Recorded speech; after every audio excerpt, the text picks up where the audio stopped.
Team coverage continues now in Flagler County. Flooding is expected to hit part of the coast over the weekend. Some areas could see half a foot of rain. Chancellor Wynn is live in Flagler Beach tonight, where a neighborhood road is already covered with water. So, Chancellor, what are you seeing out there? Well, Marlisa, here on Flagler Avenue, we're real close to some canals and intercoastal waterways. Those really come right up close to these houses, pushing.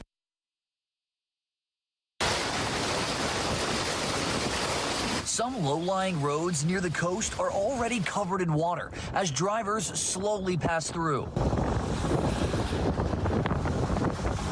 And streets that aren't covered with water during the day? All of a sudden, it'll come from all areas and down the street, and it just permeates. Could soon look like a lake. By tonight, I won't be able to wear boots out here because the water will go in my boots. I'll have to put on the fishing waders if I want to come out and talk to the neighbors.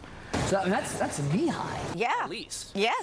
Yes, it will get that high. Stephanie Bausch says it's not a matter of if her neighborhood road floods, but when. There's just things we got to do just to prep and like move our cars, get them on a higher ground.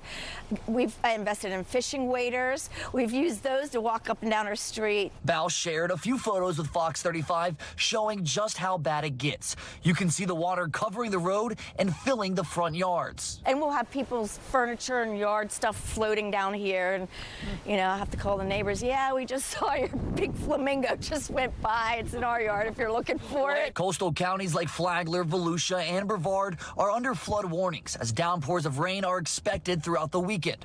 So Bausch says she has a canoe on standby just in case. That's the terrifying part for sure. If you're driving around throughout the weekend and you come across barricades like this, be sure not to drive around them because this one is warning drivers about the water in the roadway. And the last thing you want to do is have your car stuck in some of these flooding waters. Well, for now, reporting live in Flagler Beach, Chancellor Wynn, Fox 35 News. Chancellor, thank you. You can sign up for weather alerts and stay on top of any bad weather with our Fox Local app. It's free from your app store and available on all of your smart devices.